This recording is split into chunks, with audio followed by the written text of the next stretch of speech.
the Dane from the Kuurne Quick Step.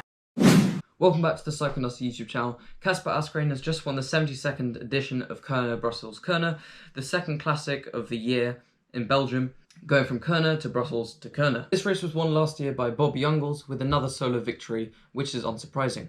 Now the action really started with 50 kilometers to go, where a group of three went up the road, containing Kasper Asgreen and two Belgians, one riding for Alps and Phoenix, Jans, and one riding for a smaller Belgian team. I'm not sure about the name, and his name was Boys Valet. Then behind them there was group two, which was a chasing group of around 20 strong, including some big names such as Alexander Kristoff and Luke Rowe. The three out front worked together, but Kasper Asgreen, let's be fair, did most of the work until about 15 kilometers to go, where Jans got dropped. Now it's a shame there was no footage where Kasper Asgreen attacked Valet. That was when he was at the front of the race and he could just focus his head into kind of time trial mode and getting aero, as he is a time trial specialist, going to the finish and coming first. So as I said, he time trialed to the end with about 20 seconds on the peloton, which then, kilometer by kilometer, was worked away out by the lead-out train, and it eventually came down to 10 seconds, to even less by the end. So with 500 meters to go, the peloton were really right behind him, and he was putting everything he had out through the pedals, and he took the win by 3 seconds after having been in the breakaway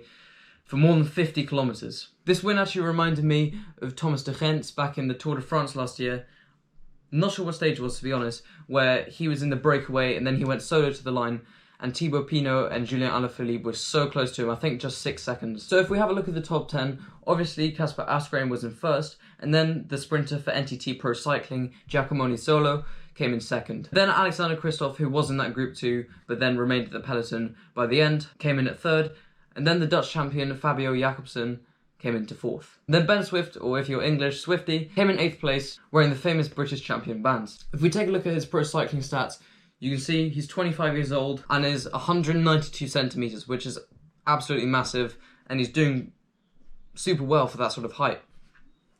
Now, if you look at the points per speciality, you can see he's got sort of half full on the one-day races. Personally, I think he should have a little more because he's just proven today he's done really well on that.